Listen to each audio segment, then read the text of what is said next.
All right, here we go on our Thursday edition of the Orange and Brown Talk podcast, a podcast reacting to a podcast. But when it's Baker Mayfield, we got to talk about it.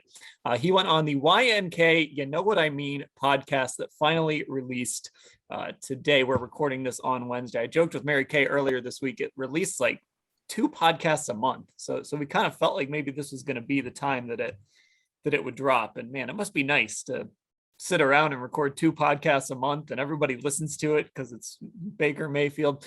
Well, then Ashley, who has already said that she's going to boo me at work. I will. I'm going to boo which Dan. Is something else we can get into. But, Yeah. I mean, what did you think? I'm going to boo Dan and see if he crumbles, first of all, because that is the direct quote from the podcast, which also is a plot to a Seinfeld episode, which I do reference in tomorrow's newsletter that I'm currently writing. But yeah, like the thing about Doug, what Doug just brought up here about Baker getting his feelings hurt, that has kind of like always been an underlying concern of mine this year. And like we've talked about it multiple different ways, like when Baker Mayfield didn't come out and do the press conference after the Lions game, when he talked about the fans booing him, when we know he kind of had rabbit ears on social media.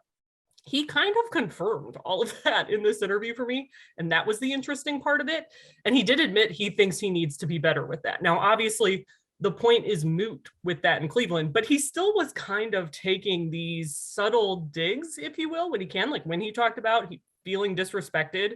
Later on, there's an interesting quote that, Dan, I know you cut and posted on Twitter about the locker room and what coaches' responsibilities are to create locker room chemistry. And he hopes he goes somewhere where that is understood, I believe was the quote.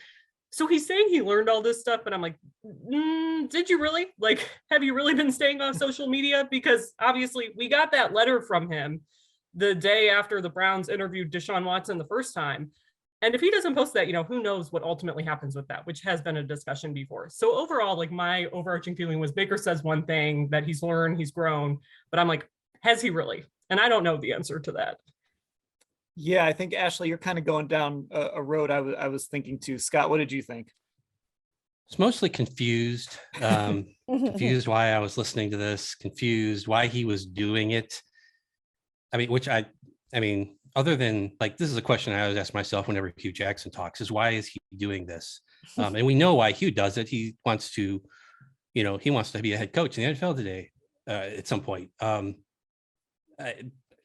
mean, did Baker really become enlightened over the past month on various topics?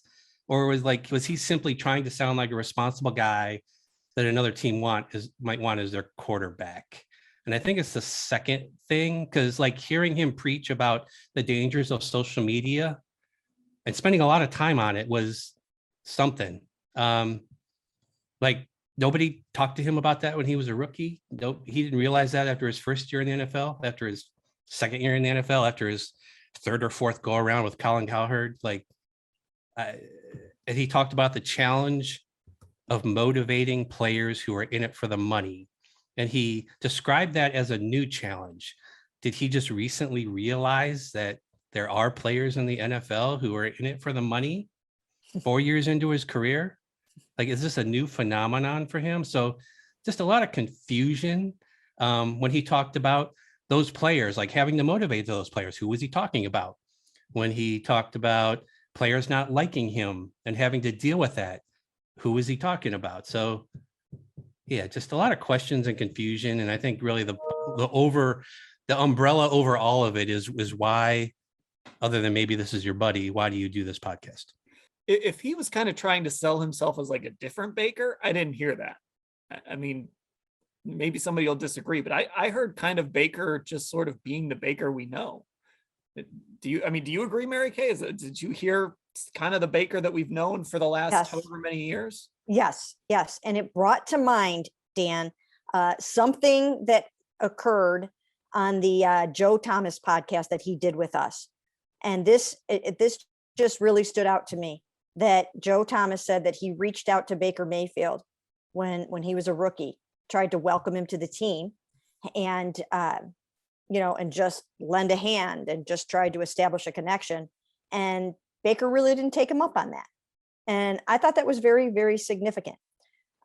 So that coupled with the fact that Baker said some things on this podcast that if I were the new football team that was thinking about trading for him, it may have confirmed in my mind that he still does maybe have a little bit of growing up to do, that he still has some things that he's going to need to work on a little bit. You can't, at this point, let the booing get to you. You're going to get booed. You can't let social media get to you. You've got to find a way to manage those things, especially when you're heading into your 5th year. So I still think he has a few issues he needs to work through. And, you know, are you disrespected, or did the Browns want a better quarterback? Right? I mean, maybe it's the latter. I want to start a side business where I advise pro athletes on how to deal with social media criticism. I feel like as a member of the media, I'm uniquely qualified to help people navigate that. Just a small fee. I mean, it'll be small to them. It'll probably be big to me, but I'm willing to do that. And just, DM me. I'm up for it. Sure. We're not going to lose you at cleveland.com with your new business, are we? It depends on how many clients I get. Oh my gosh. Every time Scott does an interview now, like training camp or something, I'm going to see him like handing a card over to like whoever he's Exactly. Hey, call me. I can help you. So can I ask that? I have an overarching question to ask. And I have a theory, first of all. So what is, to me, one of the major complaints that fans have about athletes in the modern era is that it is only a business to them, that maybe they are only in it for the money, that they change teams all the time, that they're not that invested in their fan base and who they play for, that it's just a check. And I think there are guys like that, right? I mean, we know there are some athletes like that.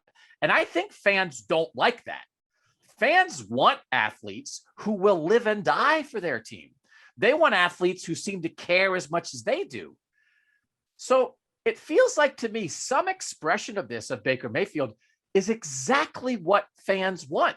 He feels disrespected because he doesn't only see it as a business. He doesn't only think, oh, well, he's got a better quarterback. What are you going to do? He's like, I'm your guy. What are you doing? Because he takes it personally. And I do think there's a version of that with Baker Mayfield. That's what he was when he got here, right?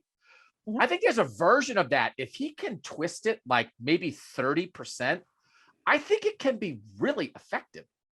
You have to, don't let the boos and the social media criticism get to you, but take it personally and then go to your next team and throw yourself into them and play better. It's about playing better.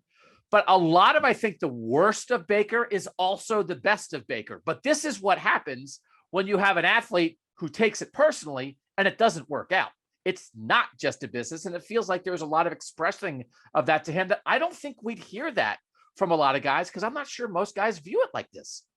The other thing about this is there was a guy whose name came up a lot when the Browns were getting ready to draft Baker Mayfield in 2018. And I certainly was among the people who pushed back very, very, very hard on that comparison, because I thought it wasn't fair and I thought it wasn't right. And I thought Baker Mayfield was a much better player. But the more the end of the Baker Mayfield era turns into a circus, the more this feels a little bit like Johnny Manziel. And everybody who made a Johnny Manziel comparison in 2018, which I thought was crazy. And I thought, I mean, Johnny Manziel's, Baker's like a flat of Vegas in the middle of a week, right? Like it's not that yet, but couldn't you see Johnny Manziel doing a podcast with his dog on the couch for 90 minutes talking about being disrespected? I'm just saying, for his own good, right? He has a legacy here. Baker really does. He won here. He did important things for the Browns to help. He turns out that you're not the savior, you're the transition. But when you got here, it was pretty rough.